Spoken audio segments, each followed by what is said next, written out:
close till I get up. Time is barely on our side. I don't wanna waste what's left. The storms we chase are leading us, and love is all we'll ever trust. Yeah, no, I don't wanna waste what's left. And on we'll go, through the wastelands, through the highways, till my shadow turns to sun rays. And on we'll go, through the wastelands, through the highways, and on we'll go.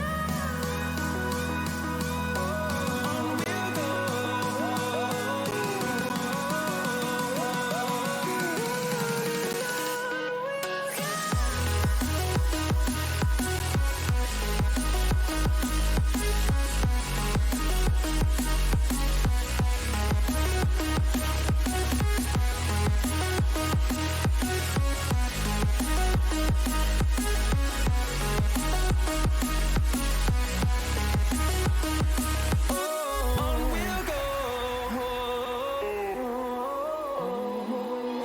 finding life along the way, melodies we haven't played. No, I don't want no rest.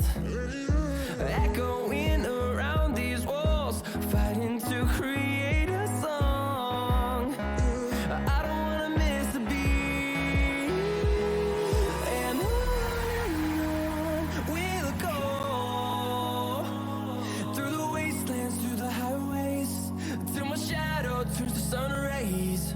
And on we'll go, through the wastelands, through the highways, and on we'll go. On we'll go.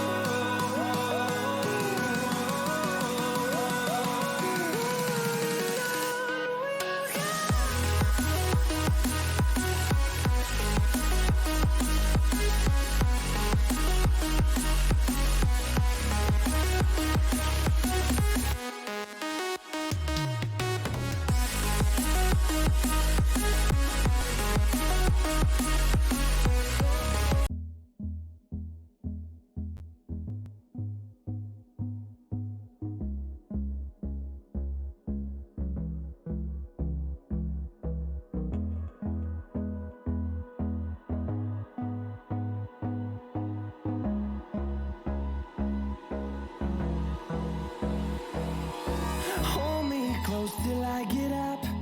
Time is barely on our side. I don't wanna waste what's left.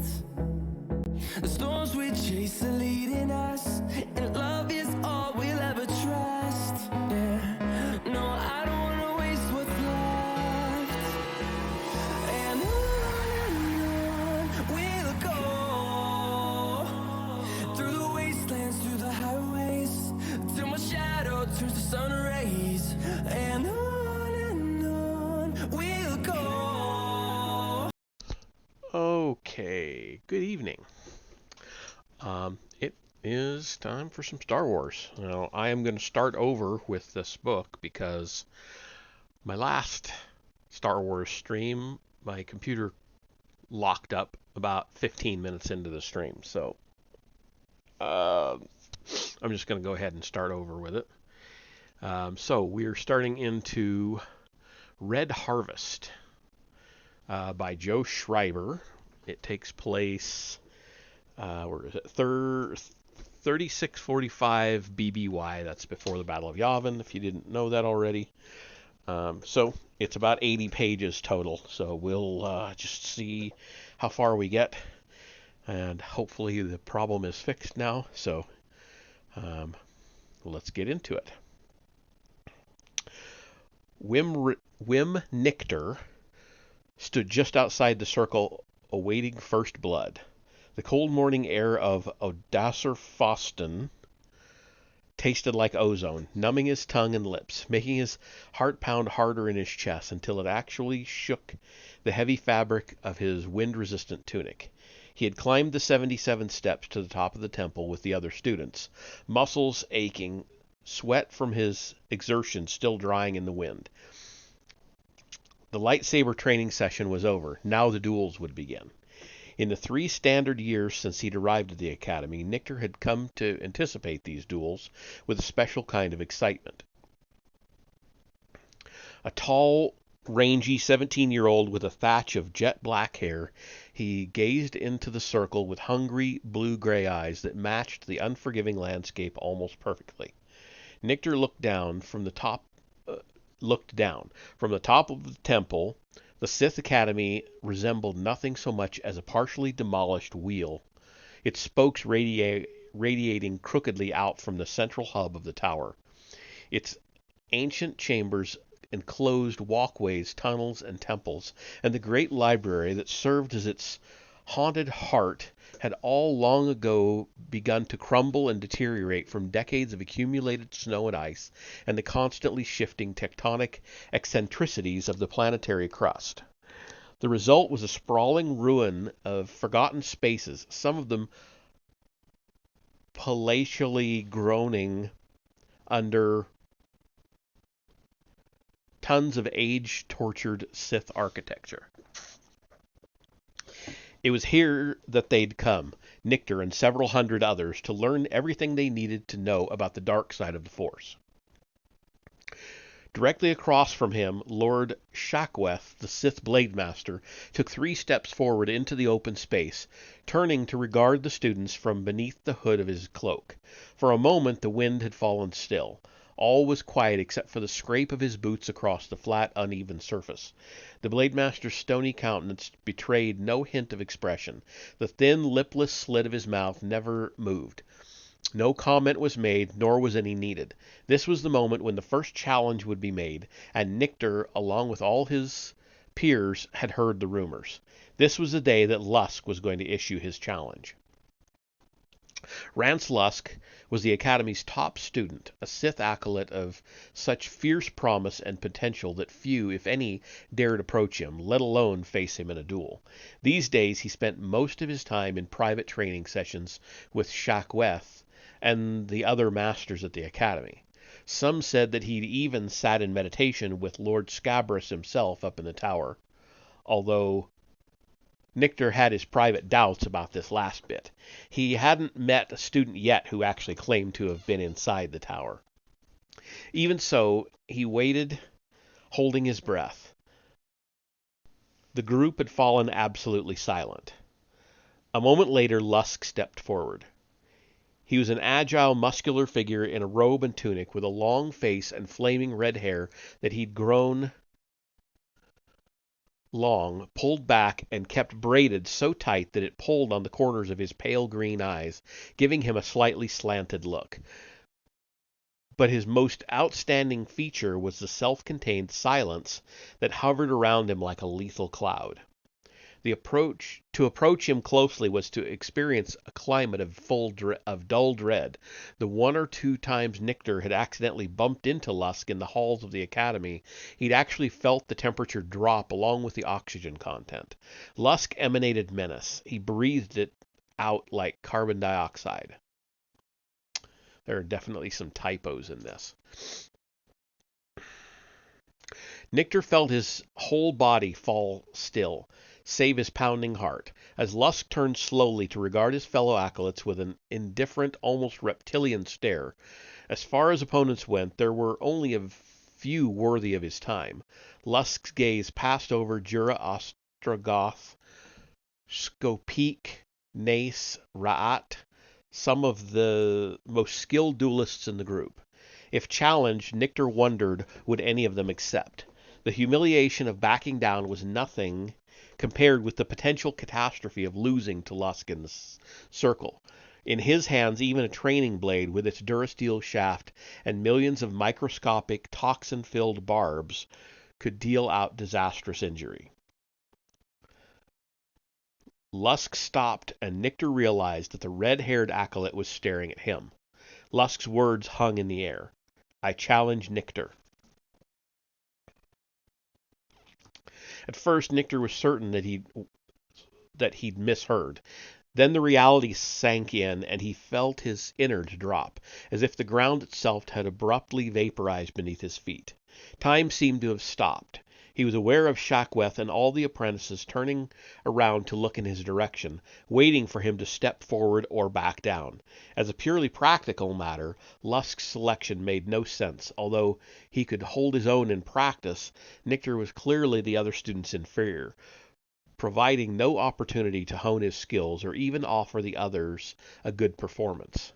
Still, the challenge hovered in the air between them, unanswered. "Well, Nictor," the Blade Master asked, "what do you say?"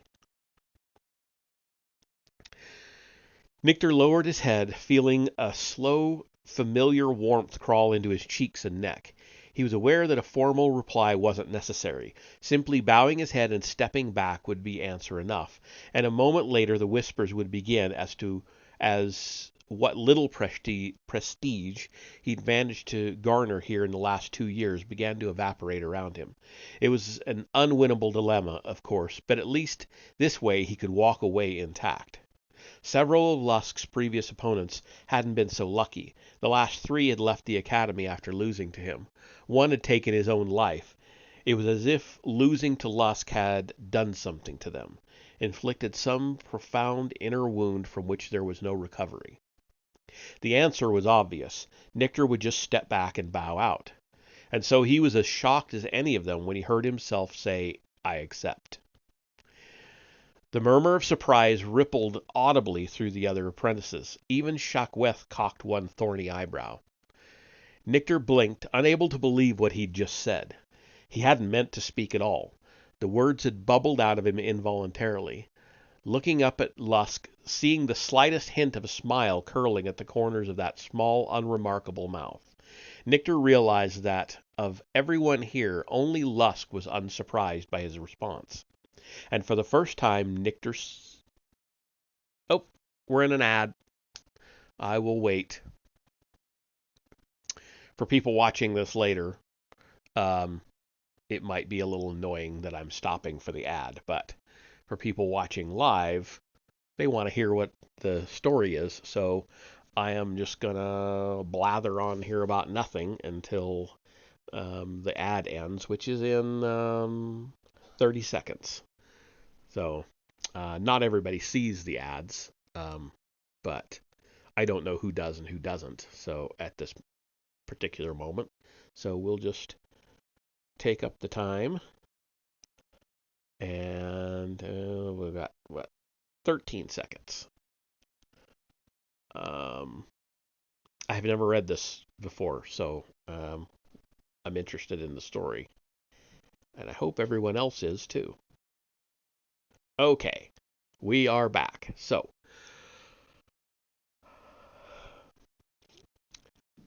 where was I? Nick hadn't meant to speak at all, only Lusk was unsurprised. And for the first time, Nictor saw what was happening. This wasn't about dueling at all, it was about something else entirely. "Well then," Lusk said, beckoning with his free hand. "Come on." Before he knew it, Nictor felt himself being sucked forward into the ring, one foot and then the other, dragging the rest of his body along with it. His heart raced as his body registered that this was actually happening.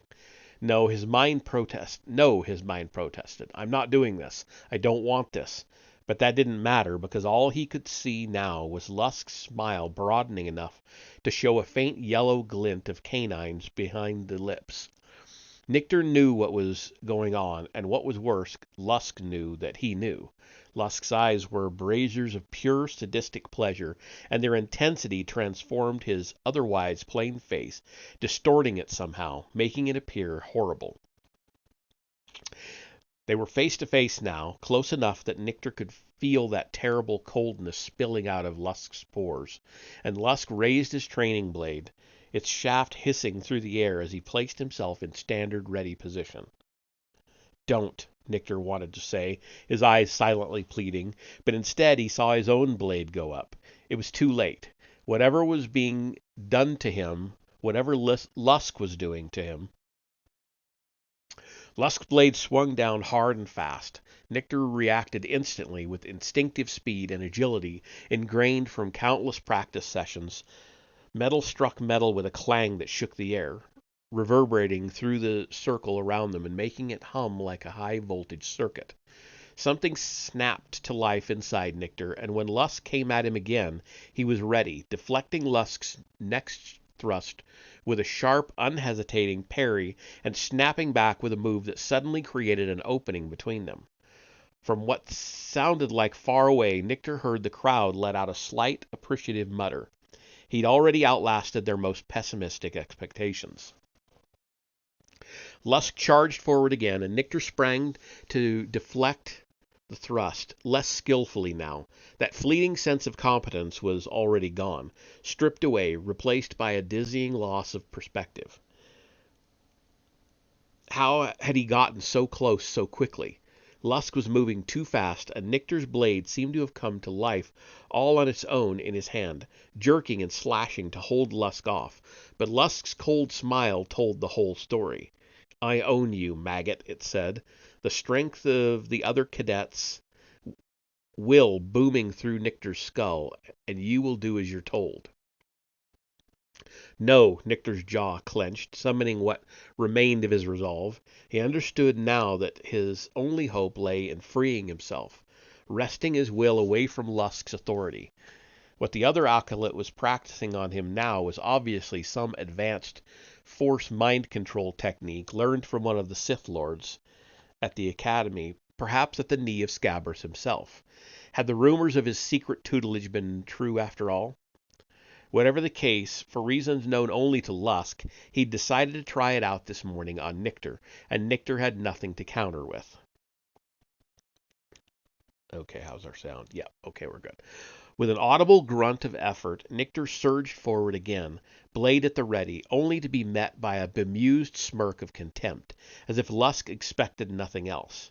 In a series of moves, Lusk sequenced seamlessly from a brutal and precise Makashi attack to the more acrobatic Form 4, flipping up from a standing position, spinning midair and landing behind Nictor before he'd even had a chance to react.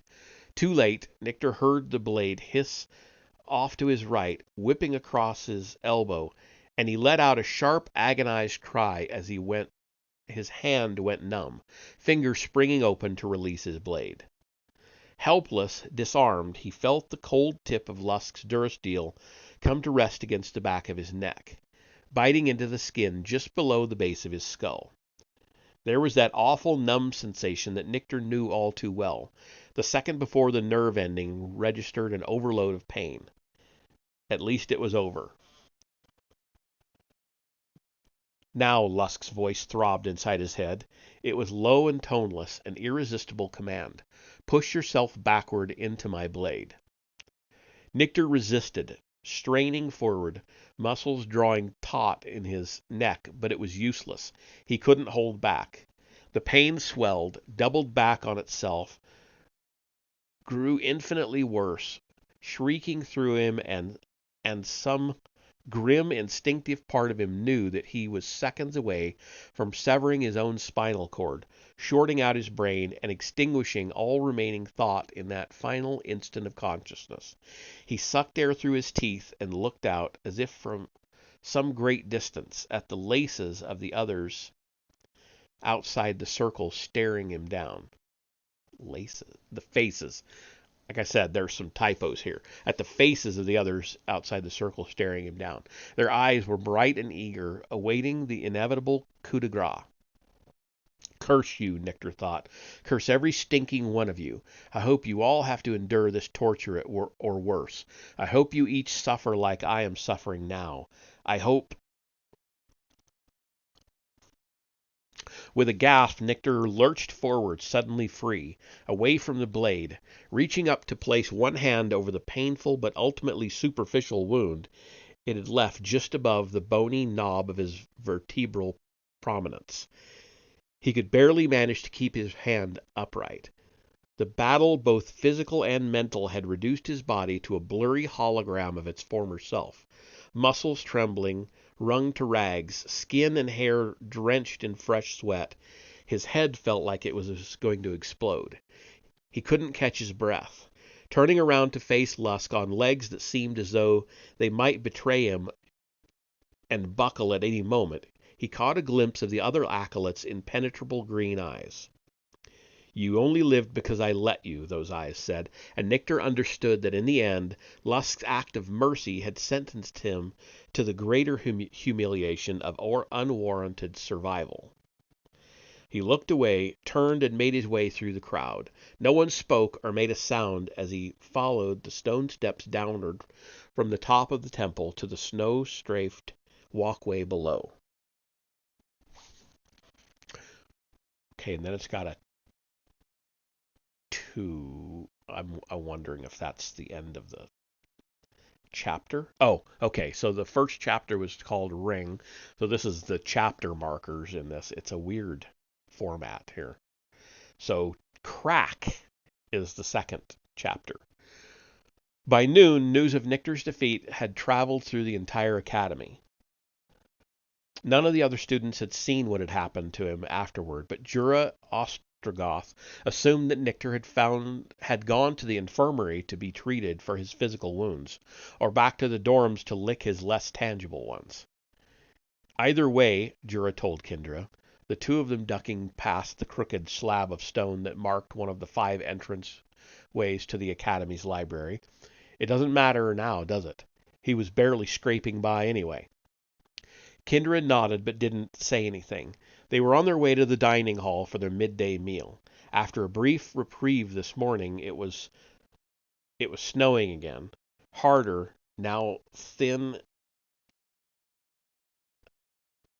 sand-dry pellets seething over the ground in front of them, creeping up over the walkways and drifting up against the academy's outer walls. Jura, who'd grown up on Chazwa in the Oris sector, was well adjusted to such weather and walked with his robe open at the throat, hardly noticing the wind gusting through its fabric. He'd seen other acolytes from warmer climates trying to affect the same air of brazen indifference through chattering teeth and blue lips, but the cold truly didn't bother him. Never had. "What about Lusk?" Kindra asked. Jura cast a sidelong glance at her. "What about him?" "Did anybody see where he went?" "Who knows?" He wasn't quite able to disguise the annoyance in his voice. "Lusk comes and goes as he pleases. Days go by without seeing him. From what I've heard..." He let the words trail off, looking up at the tower that rose from the very center of the academy, an immense black cylinder jutting against the gray sky. Every so often, black vapor would billow up from the top, staining the sky, raining down thick and gritty bits of ash, and the smell was bad enough to make his eyes and nose water. Unlike the cold, Jura had never gotten used to smoke and ash. "What have you heard?" Kinder asked. He shook his head. "Just rumors." "I've heard them too," she said. She was staring at him pointedly, and not just about Lusk. "What are you talking about?" "Nothing," she said, and walked past him into the dining hall. His midday meal in front of him, a stringy lump of mubasa hawk and canned mantra fruit, Jura Ostrogoth pondered the dining hall around him with a watchful eye. He'd been around long enough to know that violence begat violence, that news of what had happened to Nictor could easily inflame some other apprentice's desire to move upward in the academy's pecking order, and Jura was just high enough up to be a target. He ate alone, as did most of the students, with his back to the wall as much as possible. There wasn't much talk, just the steady clink of utensils and trays. When you were here, you powered through the meal as quickly as possible and got back to your training sessions, or study, meditation, and force drills. Time spent socializing was time wasted. It showed weakness, a lack of discipline, and vigilance that was practically an invitation to your enemies. "Jura," He paused and looked around. Hartwig was standing there with Skopeek by his side. Their trays were full, but neither one of them looked like he was planning on sitting down there. "What is it? You hear about Nichter?" "What, at the temple?" Jura shrugged. "That's old news." Hartwig shook his head. "He disappeared." "Shocker." Jura shrugged, turning back to his food. He was peripherally aware of the other apprentices nearby inclining their heads ever so slightly forward to eavesdrop on the conversation, and wondered if there might be more worth hearing. "He's probably off someplace feeling sorry for himself." "No, I mean he literally disappeared," Hartwig said. "The medtech, Arljak, told Skopeek all about it. One minute he was at the infirmary getting treated for that cut on his arm. Arl went to check on one of the other patients, and when he came back, Nichter was gone." "So he just walked out?" Hartwig leaned forward, lowering his voice. "He's the fourth one this year." "What's that supposed to mean?" "You know what they're saying." Jura sighed, realizing where the conversation was going. "You've been talking to Ra'at too much." "Maybe so," Skopeek said, speaking up for the first time. "But maybe in this case, Ra'at knows what he's talking about." Jura turned all the way around and glared at him. Skopeek was a Zabrak, and his tribal tattoos and the array of vestigial horns sprouting up from his scalp had always been a source of deep pride. In conversation, he tended to keep his head tilted slightly forward for dramatic effect, and with the light behind him so that the shadows of the horns cut down over the geometry of his face like daggers. For a moment the two faced each other in tense silence. "We've all heard the same thing," Jura said, keeping his voice even. "Thinning the herd, the experiments. What's your point?" Skopeek leaned in close. "Lord Scabras." "What about him?"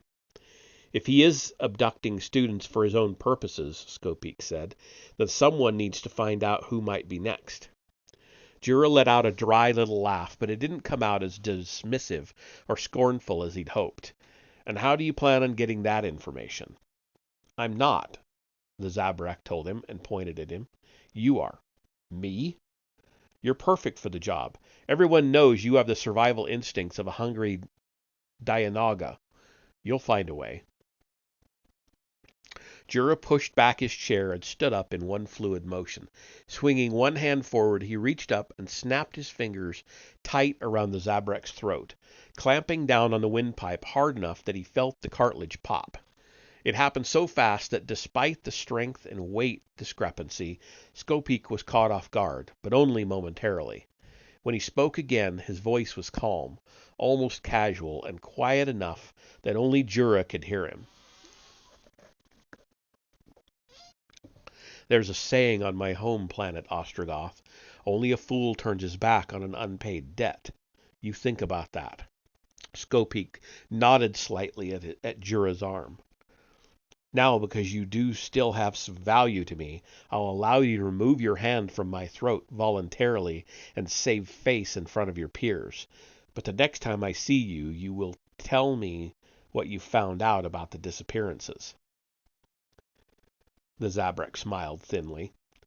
"Or else the rest of the Academy will soon see a side of you that I don't think you want them to see. A very unflattering side. Do we understand each other?" Jura's jaw tightened. He was too angry to trust his voice for a reply. Instead, he managed a curt nod. "Good," Skopeek said. A second later, the Zabrak turned and walked away. When he and Hartwig stepped out the door, Jura Ostrogoth earned his untouched... What? Earned his untouched meal to the waste receptacle. Turned. Probably supposed to be turned. Like I said, weird typos. Turned his untouched meal to the waste receptacle and dumped it in, tray and all. He'd lost his appetite. Outside the dining hall, back out in the cold, Jura stalked through the snow, fists clenched and trembling at his sides. After he'd gone a few meters from the doorway, where he was sure no one could see, He stepped into a narrow alcove and stared at the stone wall. Fury boiled in his chest. Or else the rest of the academy will soon see a side of you that I don't think you want them to see, Skopeek's voice mocked in his head. Do we understand each other? Jura's thoughts flashed back 4 standard years to the day he'd arrived at the academy, a scared and ignorant kid from the other side of the galaxy. He'd spent his first couple of days keeping a low profile, avoiding everyone, hoping to get his bearings before anybody had a chance to push him around. But that wasn't how things worked around here. On the 3rd morning, he'd been in the dorm, making up his bunk, when a fist swung out and smashed him hard between the shoulder blades, knocking him to the floor where he lay gasping for air. When Jura managed to roll over and look up, he saw a gigantic Sith apprentice named Manak Tsank looming over him. Tsank was stronger and older than Jura, and the smirk on his face was one of nearly homicidal glee. You look good lying on the floor there, newbie, Tsank leered at him. You know what you'd look even better doing? Licking my boots. He'd held out one of his filthy leather dung kickers, waving the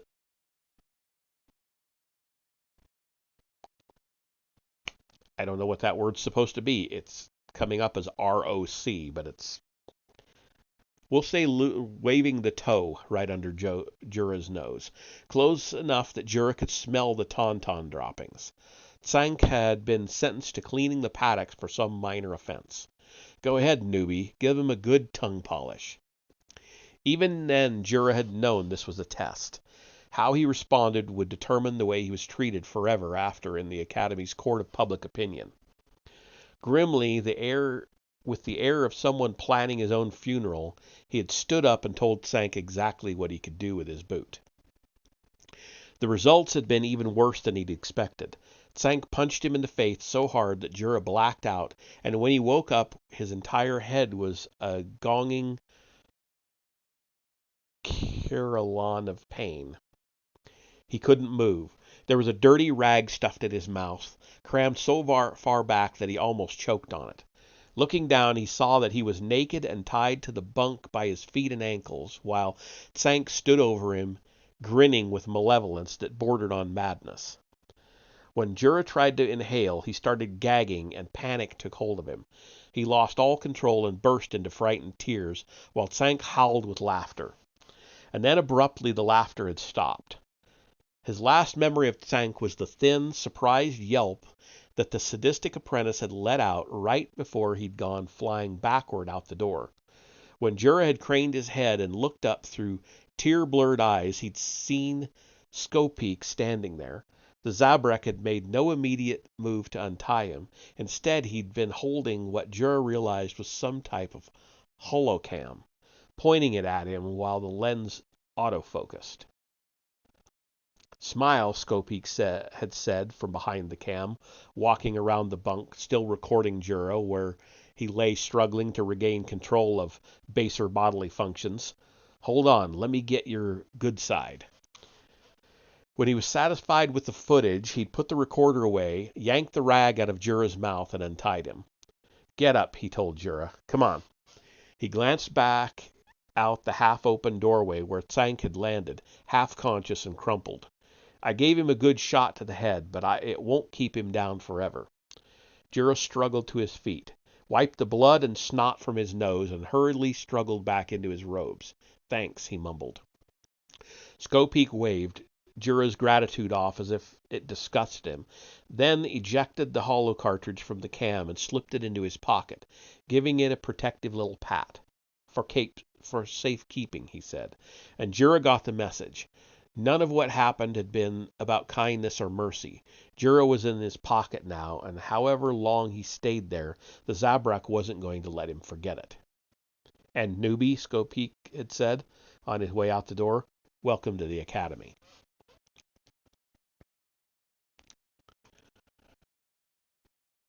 Welcome to the Academy.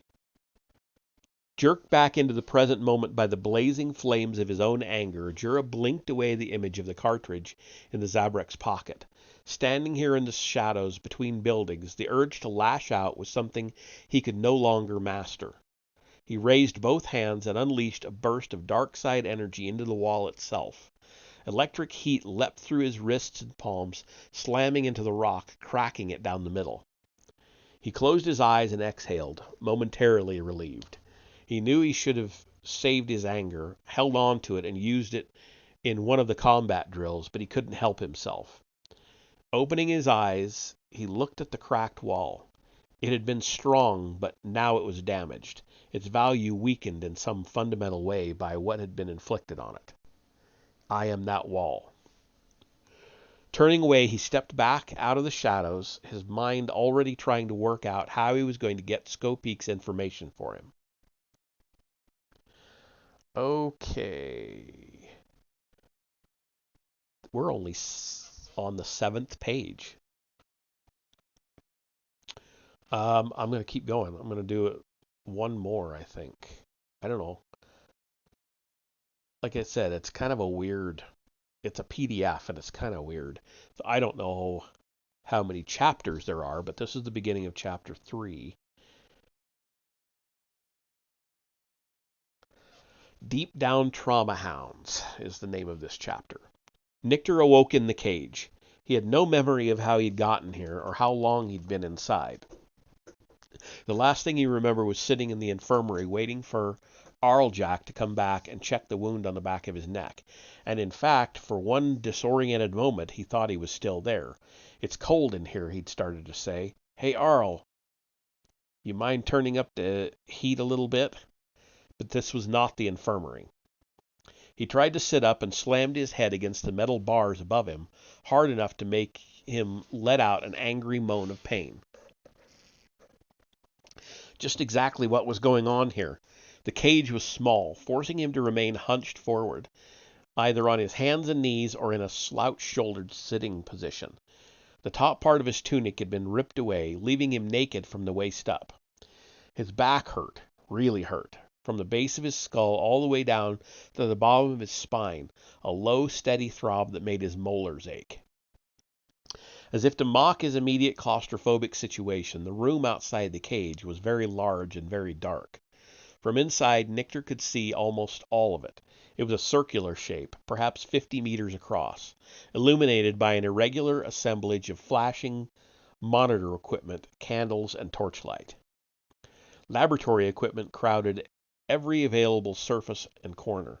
Pipes and wires were draped from tables and desks, connecting odd piles of disjointed equipment, condensers, flasks, beakers, and burners. The walls were glass, and although he couldn't see anything out there but darkness, Nictor had the vague feeling that he was very high up. Sudden realization blindsided him. He was at the top of the tower. "You're awake," a voice said. Nictor jerked upright at the sound of the voice and very nearly screamed. Standing outside the cage, staring down at him, was a tall, broad-shouldered, black-robed figure that blended almost imperceptibly into the shadows. Nictor already knew exactly who it was, even before the flickering torchlight of the room revealed the man's face, a long, bony sculpture of bone. Okay, and half-lidded eyes. The famous curvature of the peaked upper lip. Now, how it always seemed to be smiling slightly at some secret thought. A fresh spasm of apprehension leapt through him, raising hackles across his back. The eyes were the worst part, he thought. How almost silver they were. How they seemed to glitter with a feverish accumulation of ambition and indifference. "Lord Scabrous," he said, or tried to say. His mouth felt parched and his lungs couldn't seem to get enough air. "What am I doing here?" The Sith Lord didn't answer, but the eyes kept staring down at him, past him, somehow as if there was something else inside the cage with him. He could smell himself, the stale, cheap grease of panic and perspiration seeping through his skin. The pain in his back had intensified from a throb to a sharp, stabbing agony that shot down his ribs and up into his neck. It was getting worse by the second, like the sting of sweat in an open wound. Whatever injury had been inflicted upon him, it was deep, and whole packs of nerve receptors, those obedient trauma hounds, were circling back and forth, busily delivering the bad news. Groping around behind him, Nictor felt something cold and smooth and hard sticking out of his skin just above the base of his spine. He looked around and saw that what Scabrous had been looking at. It was some kind of tube implanted directly into a vertebra. The sticky ring of exposed flesh around the wound site felt raw and hot, swollen, and it burned when he touched it. Sliding his hand upward, he felt another tube above it, and another coming out of his back, all the way up to his neck. There were at least 6 of them protruding out of him, as big around as his finger. He realized that he could feel them pulsating inside his spinal canal. That was the source of the gnawing pain. What is this? He asked, aware of how different his voice sounded already, high-pitched and wobbly. What did you do to me? Scabrous still didn't answer. He wasn't even looking at Nictor anymore. He'd walked around behind the cage now, where the tubes ran between the wire bars, into what looked like some kind of mechanized pump, with a wide flask mounted on top. Flask. Okay. Rattling around inside the cage, Nictor stared at it. The flask was full of murky reddish-yellow liquid. Next to the pump sat a small black pyramid, covered in lines of engraved text. What he realized, through his pain and fear, had to be a Sith holocron. They learned about it at the academy, but he'd never actually seen one before. And then he saw other things, dozens of them, in glass jars lined up across the wide platform next to the pump. Flowers, all black, all different, all dead. Nictor squirmed in the cage. None of this made any sense, and the irrationality only intensified his mounting terror. He was sweating profusely now. It was dripping off him in big, oozing droplets. The urge to beg, to grovel, to bargain for his life, or at least for an end to the pain, was almost irresistible. The only thing that stopped him was the suspicion, based on everything he'd heard about Scabrous, that the Sith Lord wouldn't even listen. Scabrous stood behind the cage, alternating his attention between the flowers and the holocron. Finally, he selected a flower, opened the glass chamber on top of the pump, and dropped it inside. "What is that?" Nictor asked. "What are you doing?" Scabrous glanced at him, as if hearing him for the first time. When he finally spoke, his voice was low and resonant, deeper than Nictor remembered. There was an awful intimacy to it, as though the Sith Lord were whispering directly in his ear. "You were humiliated today at the temple, Whim Nictor. Humiliated badly. You have shown yourself to be weak and easily defeated." "It was Lusk," Nictor burst out. "He used the Force on me. Scabrous lifted his hand. "There is still one way in which you may yet prove useful. That is the offer I make to you, one of redemption." Then he pressed a button on the pump. Staring at it, Nictor saw the black flower swirling in the reddish-yellow fluid, its petals shredding as it dissolved. The pump let out a faint whining noise, like half a dozen odd vacuum parts called into dubious service. At first he felt nothing except for the cold vibration of the tubes in his back. Then the pain he'd been enduring up till now became abruptly, horribly worse. It slammed through his body, gouging through every millimeter of his nerve endings, turning them white hot.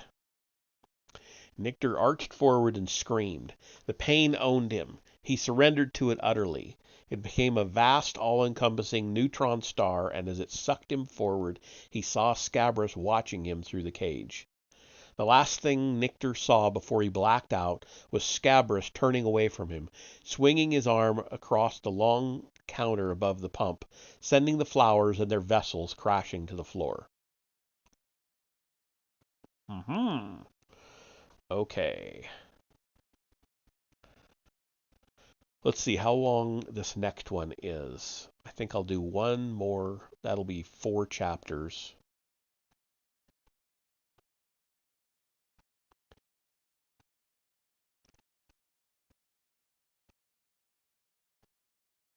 Ugh. Oh, I missed it somewhere. There it is. Pain pipe. Okay. We'll do one more chapter. That'll put us at chapter 5 for next time. Drannoch is the name of this chapter. Purgus Frode didn't mind his maintenance duties at the Academy's landing pad. It meant he got to first look at the new arrivals, often a pretty sorry lot, and he was privy to some sensitive information even before some of the Sith Lords found out about it. Not a bad gig for a pilot turned grease monkey, whose last job had been wiping down engines at the Kawat drive yards. Tonight, for instance, when the Corellian cruiser banked and began descending into the snow-strewn landing lights, Frode knew exactly who it was. He would have known even if Darth Scabrous' HK droid hadn't been standing right next to him, whirring softly to itself in anticipation. Frode didn't mind droids most of the time. He actually preferred them to organic life forms, especially on Odasser Foston. Statement. I shall alert Lord Scabrous, sir, the HK said, that his guests have arrived. Sure, good, Frode said, watching as the cruiser extended its landing gear, feeling the decks absorb its settling tonnage. A moment later, the main hatchway whooshed open and the landing ramp dropped down with an unceremonious clank. Coming forward to meet it, Frode watched as the two bounty hunters stepped down. Swaggered down was more like it. The first, a tall, stocky, bald man with a permanent sneer in green-tinted goggles, stopped at the bottom of the ramp and looked around disdainfully, as if he wasn't at all sure he even wanted to stay. He was carrying a metal case under one arm, linked to his wrist with a thin chain. "What do you think, Scarl?" the bald man asked. "Cold enough for you?" The flight-suited Nelvanian standing next to him wrinkled his snout and gave a brief snarl, revealing a row of sharp, inward-pointing upper teeth. Then he and the man both turned and glared at Frode, who had already taken a step back. "Where's Scabrous?" the man demanded, lifting the metal case. "We brought his package. He's supposed to meet us here." "I will take you to Lord Scabrous, sir," the HK said, gesturing back in the direction of the Academy's main grounds. "He is my master, and I have been dispatched to escort you to the tower. You and your—" The droid glanced uncertainly at the Nelvanian co-pilot.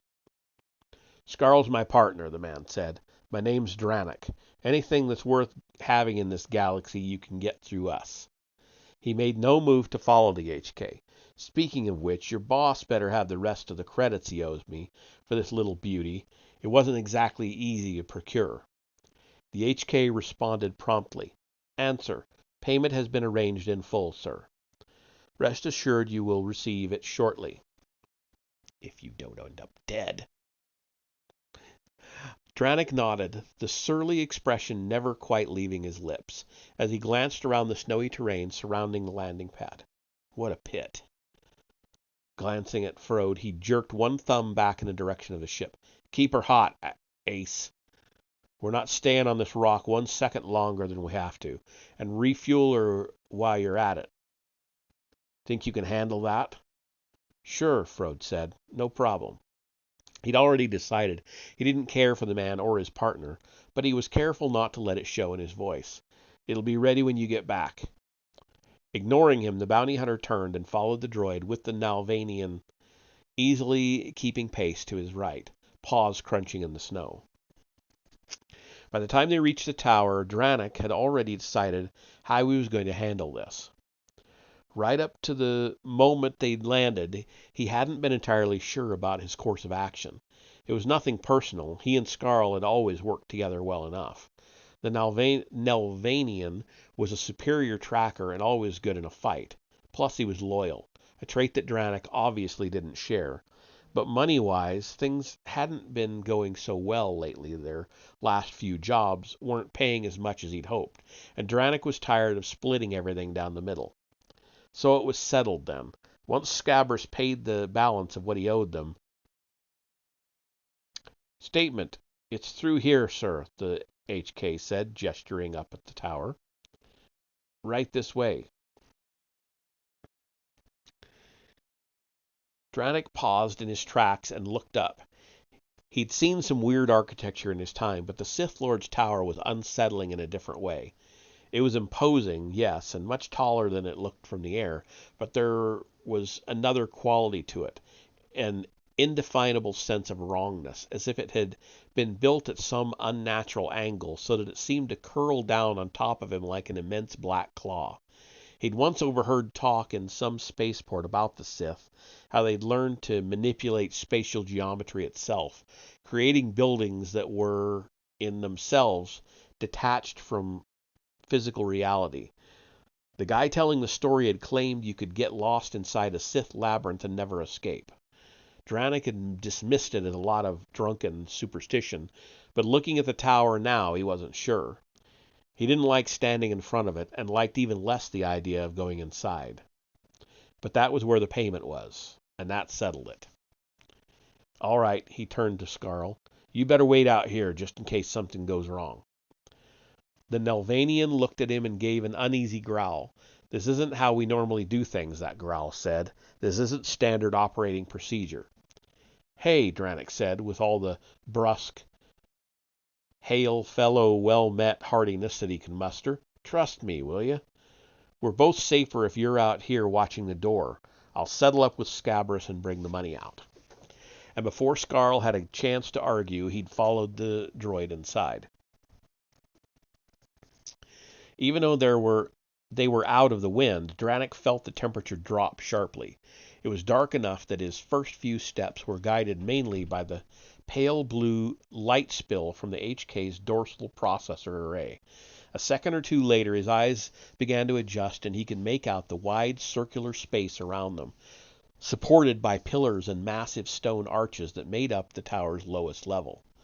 The air smelled wet and dirty, and there was an unpleasantly musty human component to it that reminded him of the bathhouses on some of the inner rim planets he'd visited. Statement. Follow me, the HK's voice said from up ahead, gesturing to a waiting turbolift. Dranik ducked inside, and as the door sealed shut behind him, he realized that the droid had not followed. He was alone. The turbolift shot upward fast enough to leave his stomach behind. Dranik felt the first prickle of unease down the small of his back.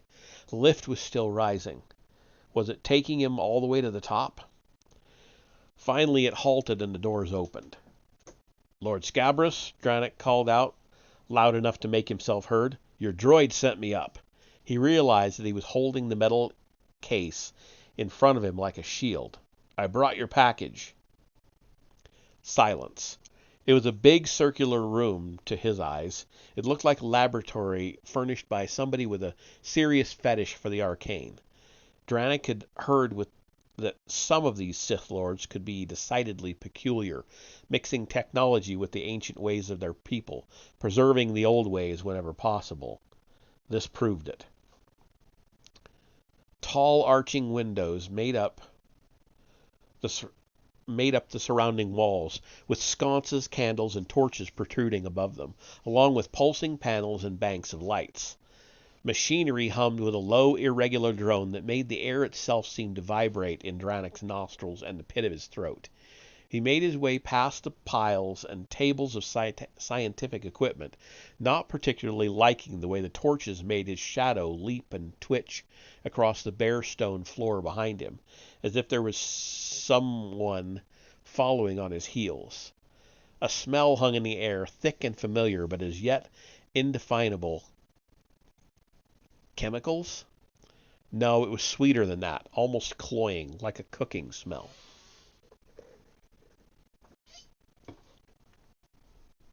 He walked over to the window and glanced down through the falling snow at the academy below. From here it looked like a ruin, abandoned and forgotten. The occasional faint glimmers of light that burned in the windows of one of the buildings, some kind of dorm, he assumed, only made it look more hollow, somehow a place that had fallen into the possession of ghosts. You're getting jumpy, he scolded himself. Cut it out. He turned and walked back toward toward a stack of machinery half buried in shadow. Something crunched under his boot, and he paused to look at it. Flowers. Squatting, the bounty hunter set the metal case aside, it was still cuffed to his wrist, and reached into his pocket for a glow rod. He switched it on, shining it down in front of him. The crunching had come from broken glass, test tubes or vessels that Dranik guessed had held the different species before they'd all been dumped or thrown unceremoniously across the floor. He opened the metal case and looked at his own flower, the alleged Murakami orchid itself, comparing it with all of these scattered over the cobblestones. The black market spice dealer who'd sold it to him had guaranteed that it was a genuine article, the rarest in the galaxy, stolen from a secret Republic biolab on Endor.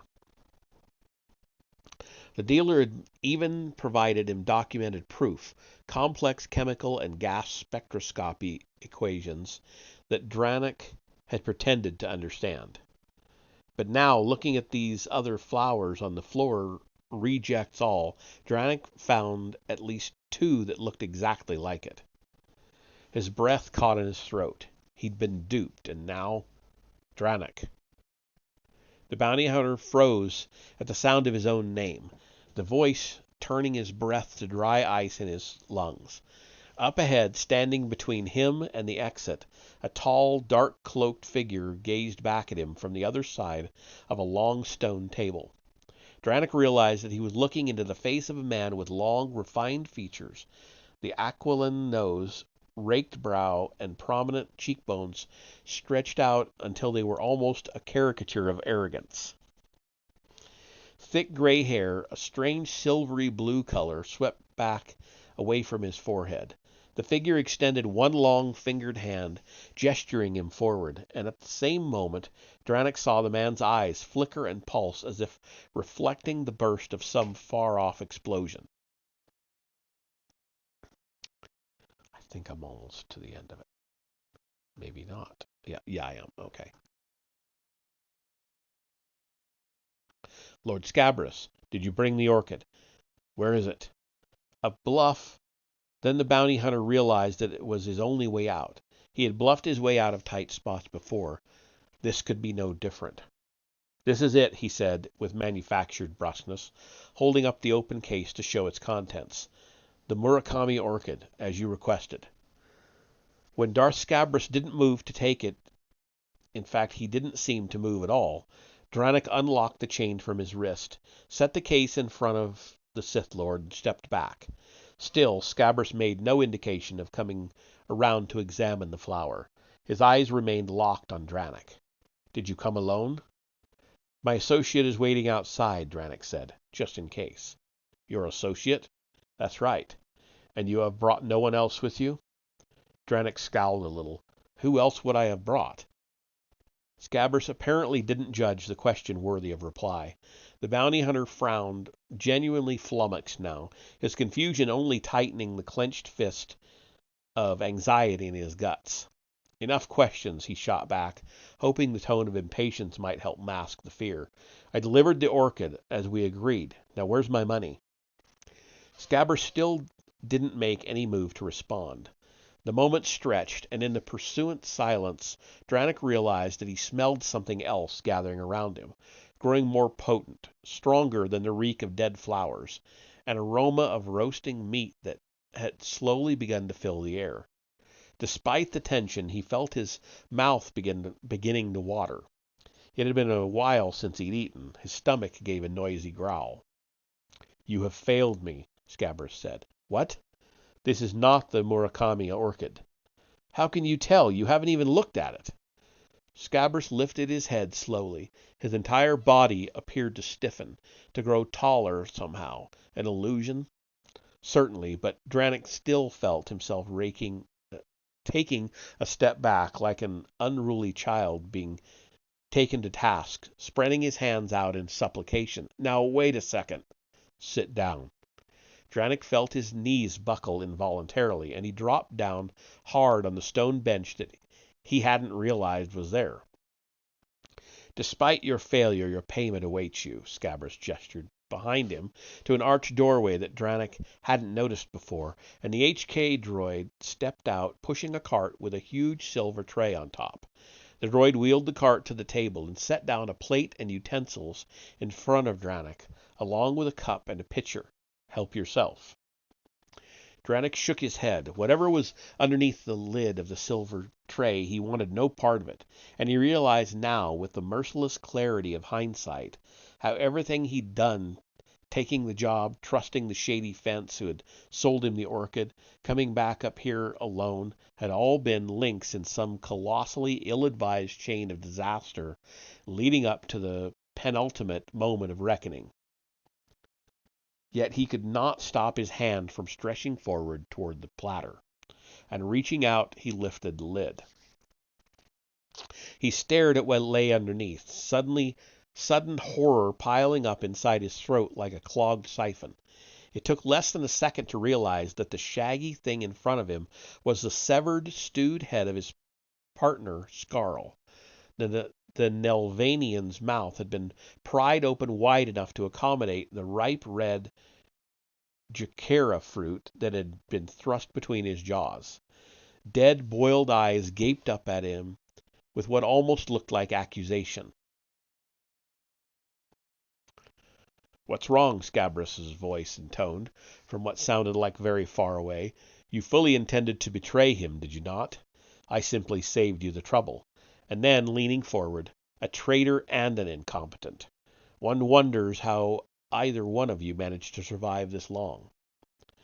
Dranik tried to stand up and discovered that he couldn't lift his weight from the chair. Suddenly every part of him seemed to weigh a ton. "Let me go!"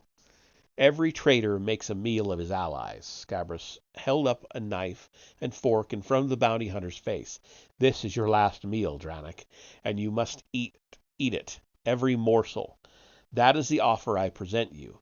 If you can do that, I will allow you to walk out of here alive." Okay. Dranik recoiled, struggling harder to pull himself free, but the only part of his body that he could move was his right hand, the one that Scabrous was allowing him to lift in the direction of the dining utensils. Jaw clenched, he grasped the knife from the Sith Lord's hand and then thrust it forward as hard as he could. The knife didn't even get close to its intended target. Scabrous flicked his own hand in the bounty hunter's direction, a simple, almost offhanded gesture, an act of disinterested dismissal, and Dranik felt his throat pinch shut, his windpipe siphoning down to a pinhole. A sharp and immediate weight seemed to have clamped down over his lungs. Tears of panic flooded his eyes, and his heart started pounding as he thrashed frantically in the seat, blackness already closing in around the edges of his vision. All at once, everything seemed to be happening from a great distance away. As Scabrous released him, allowing him to slump down from the seat to the floor, the last thing Dranik heard was the sound of some kind of creature shuffling and breathing and making a noise that sounded oddly like laughter. And that is the end of the 4th chapter, and that's where I'm going to leave it. So, yeah. We'll leave it there. We'll do another 4 next time. And let's see is anybody around doing anything that I'm interested in?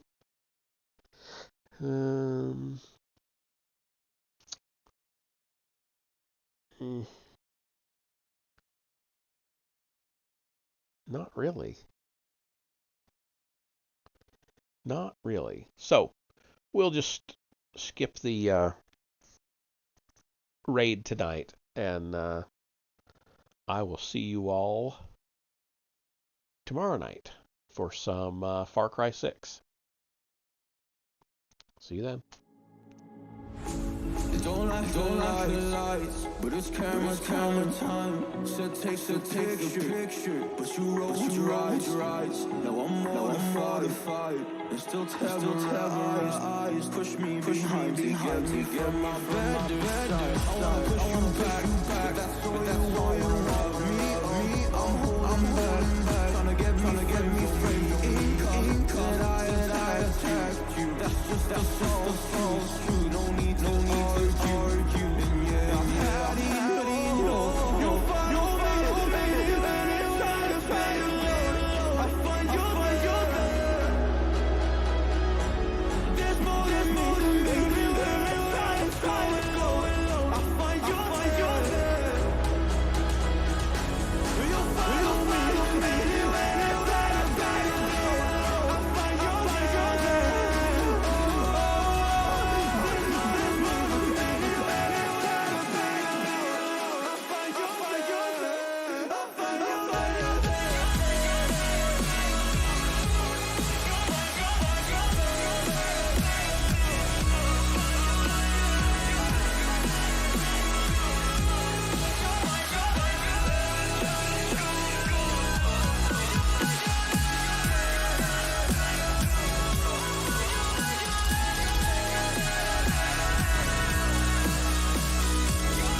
Probably have a different life, 'cause life just kept me coming.